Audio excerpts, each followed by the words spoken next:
আসসালামু আলাইকুম, স্বাগতম সবাইকে আলটিমেট লার্নার স্কুলে। আজকে আমরা তোমাদের সামনে নিয়ে উপস্থাপন করছি ভয়েস।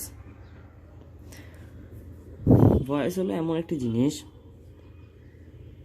যা ভার্ব দ্বারা গঠন হয় এবং যার সাবজেক্ট নিচে কাজ করে এবং অন্যের উপর কাজ করে এসে পড়ে, তাকেই ভয়েস বলে।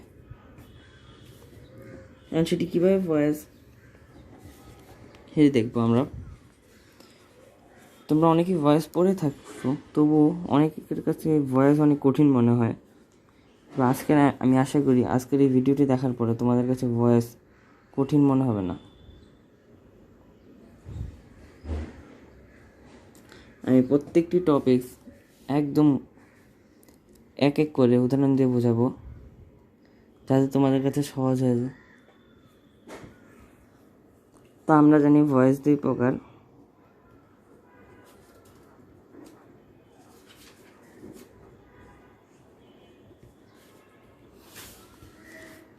তোমরা জেনে থাকবে যে ভয়েস কয় প্রকার। অবশ্যই অ্যাক্টিভ ভয়েস আর প্যাসিভ ভয়েস।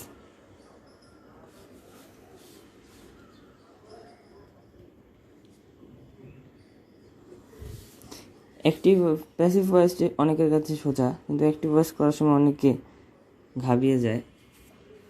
তো আমি একদম বিশ্লেষণ দিয়ে বোঝাবো যে অ্যাক্টিভ ভয়েস কীভাবে করতে হয় এবং প্যাসিভ ভয়েস কীভাবে করতে হয়।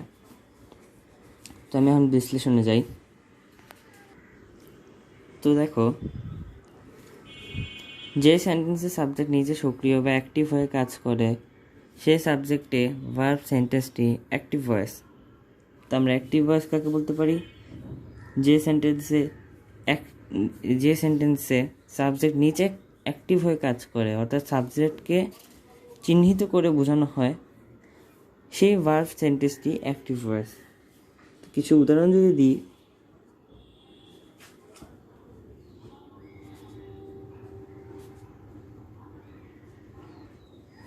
I do the work. এখানে উপরের সেন্টেন্সে সাবজেক্ট আই নিজে কাজটি করতেছে। সাবজেক্ট আই কিন্তু নিজে কাজটি করতেছে এবং আই সাবজেক্ট এখানে সক্রিয়, অ্যাক্টিভ। সে কিন্তু এখানে active. I do the work, এখানে আই অর্থাৎ আই কি কিন্তু অ্যাক্টিভ, অর্থাৎ আমি অ্যাক্টিভ হয়ে কাজ করে বোঝাচ্ছে, তাই সেন্টেন্সটি অ্যাক্টিভ ভয়েস। এই একটা কারণেই এটা অ্যাক্টিভ ভয়েস। তো আমরা এখন প্যাসিভ দেখি। যে সেন্টেন্সের সাবজেক্ট নিজে কাজ সম্পন্ন করে না, অর্থাৎ সাবজেক্ট নিজে কাজ করে না, যেমন এখানে আই নিজে কাজ করছে, তো আই অ্যাক্টিভ হয়ে গেল। কিন্তু সেন্টেন্সের সাবজেক্ট নিজে কাজ করে না, বরং অবজেক্টের উপর কাজটি এসে পড়ে, তাকেই প্যাসিভ ভয়েস বলে। অর্থাৎ কাজটি কাকে বোঝাবে? অবজেক্টে। তো আমরা একটু উদাহরণ যদি দিই,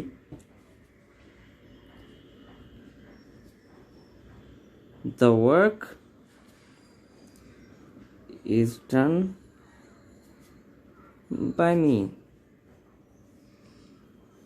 আমরা যদি এই শব্দটার ব্যাখ্যায় যাই, তাহলে উপরের সেন্টেন্সটাতে সাবজেক্টে দ্য ওয়ার্ক নিজে ইজ ডানে কার্য করায়নি। এই দ্য ওয়ার্কটা ইজ ডানের উপর কিন্তু কাজ করায় নাই, বরং অন্য কর্তৃক সম্পূর্ণকৃত কাজের ফল ভোগ করে। দ্য ওয়ার্ক ইজ ডানের উপর কাজ করেনি, কাজ করেছে কার উপর দিয়ে? বাই মি দ্বারা। তাহলে এই বাই দ্বারা থাকলে এটা কিন্তু প্যাসিভ ভয়েস হয়ে যাবে। এমনি অনেকে এটাকে চিনো বাই দ্বারা, কিন্তু এটার মূল ব্যাখ্যাটা হচ্ছে দ্য ওয়ার্ক ইজ ডানকে কাজ অর্থে বোঝায় নাই।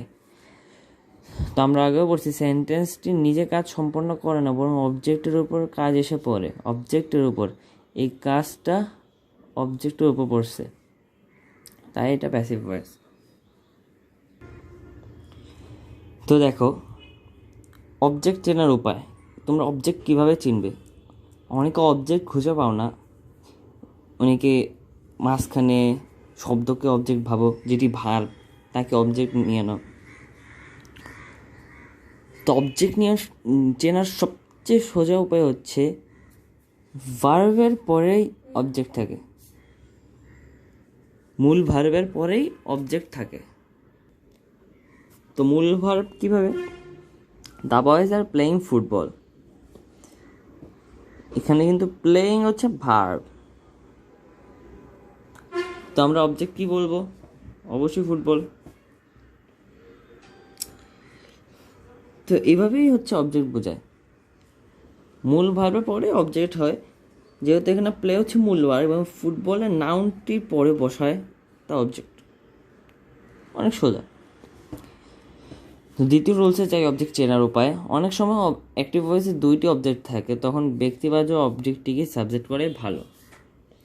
ব্যক্তিবাচক অবজেক্ট কি?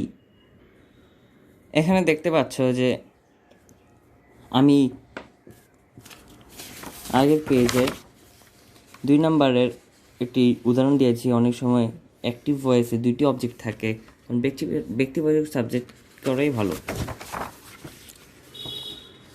তো দেখো, the principal teaches us English, এখানে কিন্তু মূল ভার্ব হচ্ছে টিচেস, আর আস হচ্ছে প্রথম অবজেক্ট, ইংলিশ হচ্ছে সেকেন্ড অবজেক্ট। ইংলিশ হচ্ছে সেকেন্ড অবজেক্ট, তার মধ্যে আস হচ্ছে ব্যক্তিবাচক।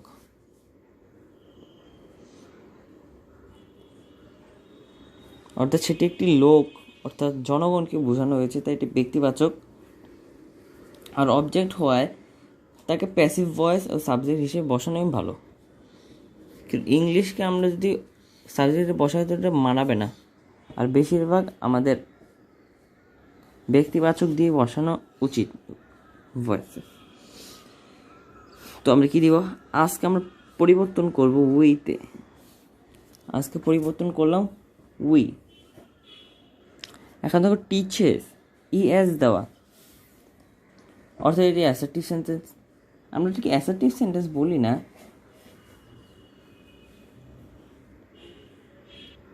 তবে অনেকে এটাকে অ্যাসার্টিভ সেন্টেন্স, অর্থাৎ ন্যারেশনের মতো অ্যাসার্টিভ সেন্টেন্স হিসেবে ভাবো। এটা হচ্ছে প্রেজেন্ট ইনডেফিনিট টেন্স, আমরা এটাকে ভয়েস করে সবসময় টেন্স অনুসারে। তো এটা হচ্ছে প্রেজেন্ট ইনডেফিনিট টেন্স। তো যদি প্রেজেন্ট ইনডেফিনিট টেন্স হয় তাহলে টিচেসের ইএস, তাহলে এটা হবে হয়তো আমাদের হবে এম, হয়তো হবে ইজ, অথবা হবে আর। এম, ইজ, আর তিনটার মধ্যে যে কোনো একটি হবে। তো এখানে উই অর্থাৎ বিপুল জনসংখ্যাকে বোঝানো হয়েছে, যা হচ্ছে প্লুরাল।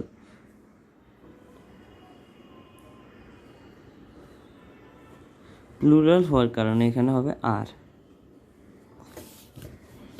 ঠিক আছে? তো উই আর। টিচার্সের বিপরীত কি, অর্থাৎ সিনোনিম কি?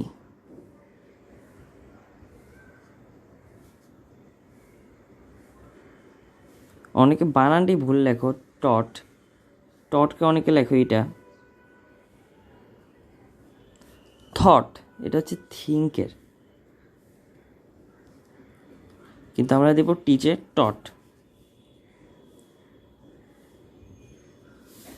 টিচার যদি টট দিলাম আমরা, we are taught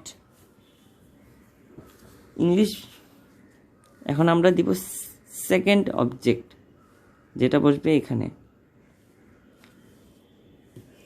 by the principal. এটা সবাই জানো, এই ফার্স্টের যে সাবজেক্ট হবে সেটা শেষে গিয়ে বাই অবজেক্ট হয়ে যাবে, বাই দ্য প্রিন্সিপাল। তো গেল we are taught English by the principal. এখন যদি আমরা ইংলিশকে সাবজেক্ট ধরতাম তাহলে কি হতো? English is taught us by the principal. কিন্তু বেশি মানাতো না, কিন্তু এটা দিলে তোমাদের হয়তো বা পুরা ফুল নাম্বার দিবে 2 অথবা 1, যেটাই থাকুক। কিন্তু হয়তো বা সেখানে যদি 2 থাকে তাহলে ইংলিশ সেকেন্ড অবজেক্টে যদি তোমরা ইউজ করো তাহলে তোমরা 2, 1 পেতে পারো এরকম। ফার্স্ট অবজেক্ট অর্থাৎ ব্যক্তিবাচক অবজেক্ট কি? সাবজেক্ট করা উচিত। তো দেখো, অনেক সময় অ্যাক্টিভ ভয়েসে দুইটি অবজেক্টের একটির পূর্বে প্রিপোজিশন থাকে, অনেক সময় দুইটা অবজেক্ট থাকে কিন্তু একটার আগে প্রিপোজিশন থাকে। সেক্ষেত্রে যেটির আগে প্রিপোজিশন থাকে সেটির সাবজেক্ট হয় না, যেটার আগে অবজেক্টের যেটার আগে প্রিপোজিশন থাকে সেটার কখনো সাবজেক্ট হবে না। যদি দাও তাহলে ভুল হবে। বাকি যে অবজেক্টগুলো থাকে তার উপর কিন্তু আমাদের প্যাসিভটি করতে হবে। তো একটি এক্সাম্পলের মধ্যে যাই। অনেকে প্রিপোজিশন চিনো না, যে কোনটা প্রিপোজিশন, নাউন, ভার্ব। ভার্ব চিনা একটু সোজা, কিন্তু প্রিপোজিশন, নাউন এগুলো বোঝা একটু কঠিন অনেকের কাছে। তাদেরকে আমি বলবো ভোকাবুলারি বেশি করে পড়বে, সব প্রতিদিন কয়েকটি করে শব্দ লিখে রাখবে, এবং সেটি কি ভার্ব না প্রিপোজিশন না অ্যাডভার্ব না অ্যাডজেক্টিভ সেটি জানা তোমাদের জন্য খুবই প্রয়োজন। তো দেখো, উপরে এই অ্যাক্টিভ ভয়েসটিতে ডিড হচ্ছে মূল ভার্ব, ডিড হচ্ছে মূল ভার্ব। তোমাদের এই ডিড মূল ভার্ব, এটির যথাক্রমে মি হচ্ছে আর নেসেসারি থিঙ্ক, এর দুইটি অবজেক্ট পড়ছে। এখানে কিন্তু অনেকেই চিন্তা করছে যে মূল ভার্বের পরে, আপনি বলেছেন যে মূল ভার্বের পরে সবসময় কই দিয়েছিলাম, মূল ভার্বের পর অবজেক্ট হয়। তো এখানে মূল ভার্বের পর ফর কেন অবজেক্ট হলো না? ফর কখনো অবজেক্ট হয় না, কারণ ফর হচ্ছে কি ডিডকে সহায়তা করে, অর্থাৎ মূল ভার্বকে সহায়তা করে, তাই ফর কখনো অবজেক্ট হয় না। তো আমরা ফরকে বাদ দিয়ে যেগুলো হবে সেটাই আপনাদের অবজেক্ট দিতে হবে। এখানে কিন্তু দাও হচ্ছে অবজেক্ট, দা নেসেসারি থিংস। তো দা নেসেসারি থিংসে এরা দুইটি অবজেক্ট বসছে। এই দুইটি অবজেক্টের মধ্যে ফর কিন্তু প্রিপোজিশন, আমি যা বলছিলাম যে মূল ভার্বকে সহায়তা করে, সেটাই হচ্ছে preposition.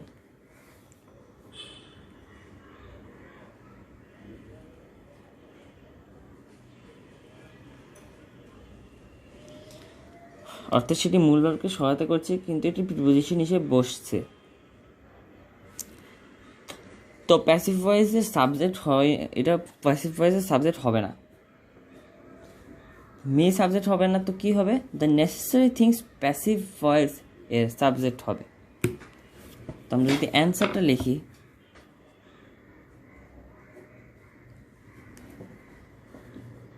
The necessary things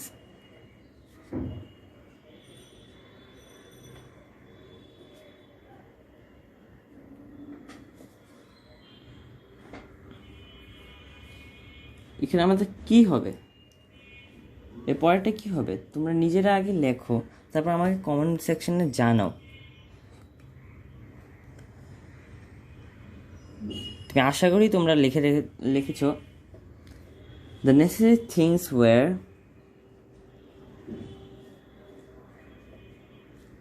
done for me by হিম।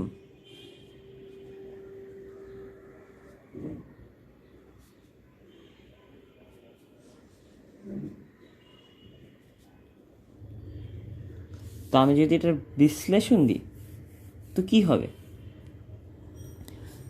আমরা বোঝালাম যে দুইটি অবজেক্টের মধ্যে প্রিপোজিশনের পরের অবজেক্টটি আমরা ব্যবহার করব না। তাহলে আমরা দ্য নেসেসারি থিংস নিলাম। দ্য নেসেসারি থিংস যেহেতু ডিড, এটি পাস্ট টেন্স, সেহেতু আমাদের হবে ওয়্যার, তারপর আমরা দেখছি যে ডান,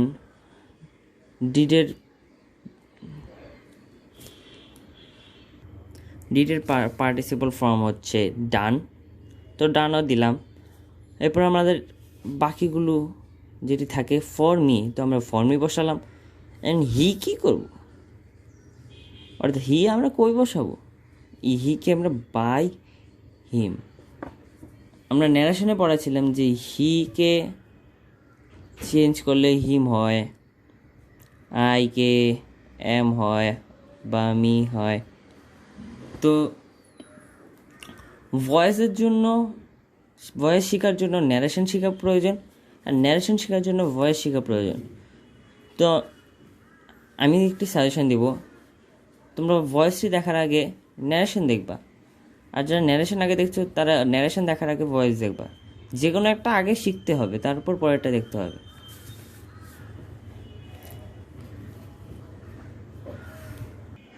তো আমরা প্রথমে বিশ্লেষণে যাব হচ্ছে অ্যাক্টিভকে প্যাসিভ করার নিয়মে। তো আমি রুল 1 দিয়েছি যে অ্যাক্টিভ ভয়েসের সাবজেক্টিভ প্যাসিভ ভয়েসেস অবজেক্ট হয় এবং তার পূর্বে বাই বসে। যে অ্যাক্টিভ ভয়েস থাকে তার সাবজেক্টিভ প্যাসিভ ভয়েসের অবজেক্ট হবে। আমি কিছু বিশ্লেষণ অর্থাৎ কিছু এক্সাম্পল যদি দিই, তো একটা বিশ্লেষণে যদি দিই আই ডু দ্য ওয়ার্ক, এখানে কিন্তু যে অ্যাক্টিভ ভয়েসটা সেটার সাবজেক্ট অর্থাৎ আই, এটা প্যাসিভ ভয়েসের অবজেক্ট হবে আর এর পুরো বাই বসবে। তো কী হবে এটা, দ্য ওয়ার্ক, আর অবজেক্টই তো সাবজেক্ট হবে, অর্থাৎ অবজেক্টই সাবজেক্ট হবে। The work is done by me. The work is done by me. তো অ্যাক্টিভের সাবজেক্ট, প্যাসিভের অবজেক্ট হলো, আর তারপর বাই বসলো। এটা হচ্ছে প্রথম রুলস। তো আমরা যদি রুলস 2 লিখি, তো এখন আমরা যাব রুল 1-এর 2 নাম্বার, অ্যাক্টিভ ভয়েসের অবজেক্ট প্যাসিভের সাবজেক্ট হবে। তো আমরা আগের যদি বিশ্লেষণটাই আবার দেখি, the work is done by me, এখানে কিন্তু দ্য ওয়ার্ক অর্থাৎ অবজেক্ট, প্যাসিভ কিন্তু সাবজেক্ট হয়েছে। এটা হচ্ছে আমাদের অ্যাক্টিভ, এটা হচ্ছে আমাদের প্যাসিভ। এখানে দ্য ওয়ার্ক যেটা আমাদের অবজেক্ট সেটা কিন্তু সাবজেক্ট হয়েছে, আর যেটা সাবজেক্ট সেগুলো কিন্তু এখানে অবজেক্ট হয়েছে, আর বাকিটা বাকি নিয়মে চলছে। যদি আমরা সেই নিয়মই দেখি,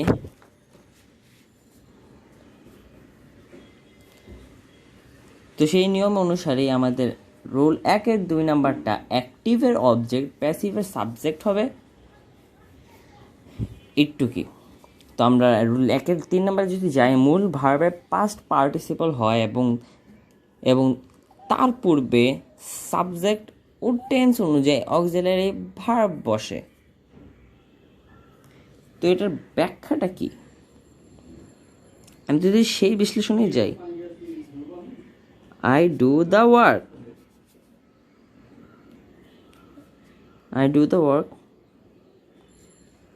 এটাই যদি আমরা বিশ্লেষণ দিই, তো আমাদের যে ব্যাখ্যার অনুসার কি হবে, তোমরা আগে আমি যে এক্সাম্পলে এই অ্যান্সারটা লিখছি ওইটি হবে, the work is done by me,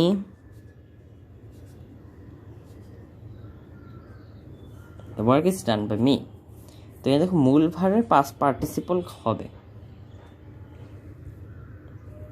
তো দেখো এখানে মূল ভার্ব কি, ডু,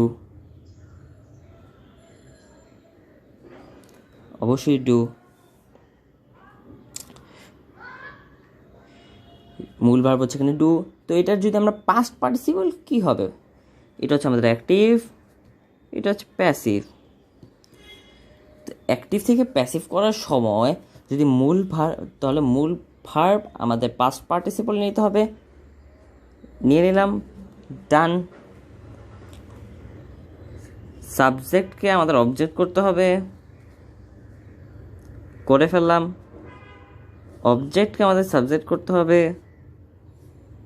হয়ে গেল। এখন আরেকটা কথা আছে, তার পূর্বে সাবজেক্ট এবং টেন্স অনুযায়ী অক্সিলারি ভার্ব বসবে। অর্থাৎ ডানের অক্সিলারি ভার্বের আগে, এই কথা দিয়ে বোঝানো হচ্ছে ডানের অক্সিলারি ভার্বের আগে সাবজেক্ট এবং সেই অনুযায়ী অক্সিলারি ভার্ব।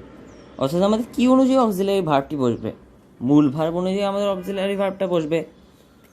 অক্সিলারি ভার্ব কি, অনেকে অক্সিলারি ভার্ব চিনো না, আমি সেটি রুলস 2-তে আনবো।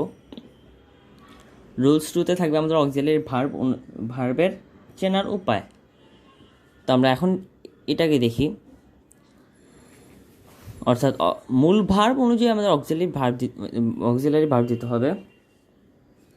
তো এখানে কি মূল ভার্ব হচ্ছে ডু হচ্ছে প্রেজেন্ট ইনডেফিনিট, অর্থাৎ ডু হচ্ছে প্রেজেন্ট ইনডেফিনিট।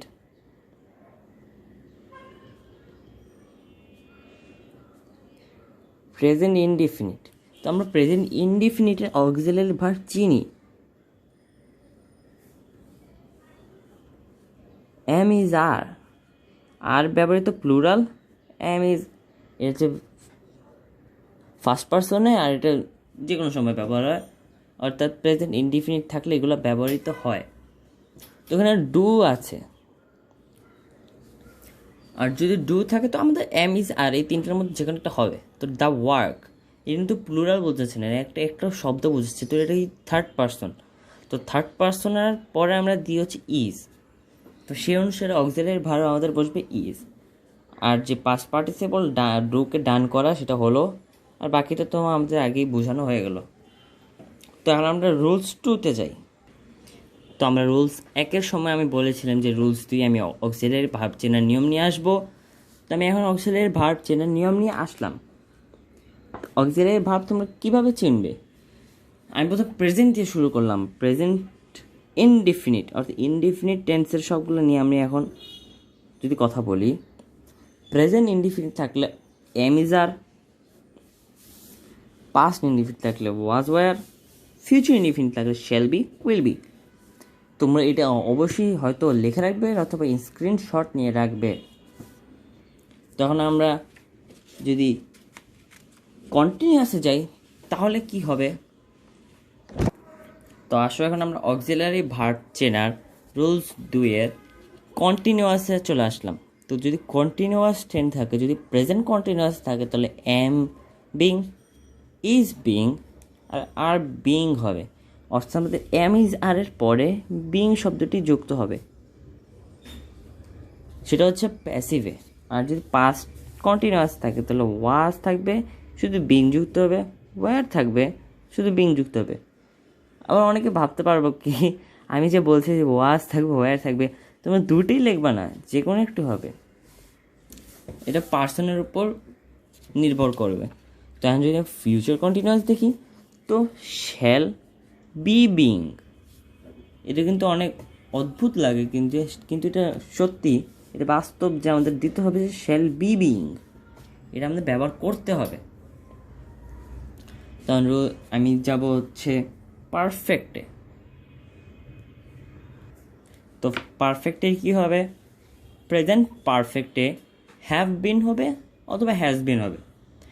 আমরা প্রায় সকলেই জানি যে পারফেক্ট মানে হচ্ছে হ্যাভ বা হ্যাজ। আমরা সকলেই জানি পারফেক্ট মানে হচ্ছে হ্যাভ বা হ্যাজ। অর্থাৎ এমও হবে না, ইজও হবে না, ওয়াজও হবে না, ওয়ারও হবে না, শুধু হ্যাভ দিয়েই কাজ করতে হবে আমাদের। এখানে দেখো, এখানে একটা ব্যাখ্যা আছে, মানে যদি পারফেক্টে চলে যায় তো হ্যাভ দিয়ে আমরা কাজ করব, আর যদি প্রেজেন্ট ইনডিফিনিট অথবা কন্টিনিউয়াস থাকে তো আমরা এম ইজ আর এগুলো দিয়ে কাজ করব, ওয়াজ ওয়ার এগুলো দিয়ে কাজ করা হবে।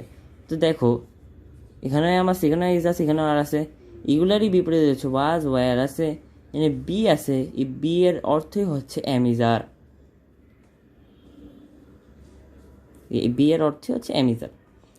তো ইনডিফিনিট আর কন্টিনিউয়াস হচ্ছে এম ইজ আর দিয়ে কাজ করবো, আর পারফেক্টে গেলে আমাদের হ্যাভ হ্যাজ এগুলো দিয়ে কাজ করতে হবে।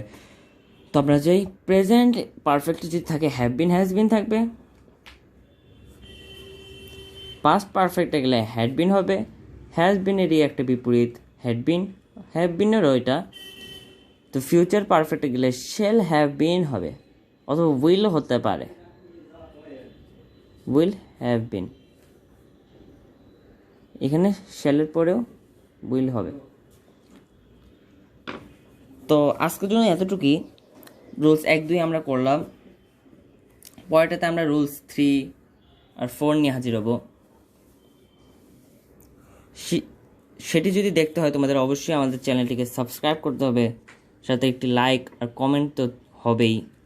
আমি আশা করব তোমাদের যদি ভিডিওটি ভালো লাগে অবশ্যই সাবস্ক্রাইব করবা আর কমেন্টে জানাবা আমার পড়া কেমন লাগলো। তো ততক্ষণ পর্যন্ত ভালো থাকো।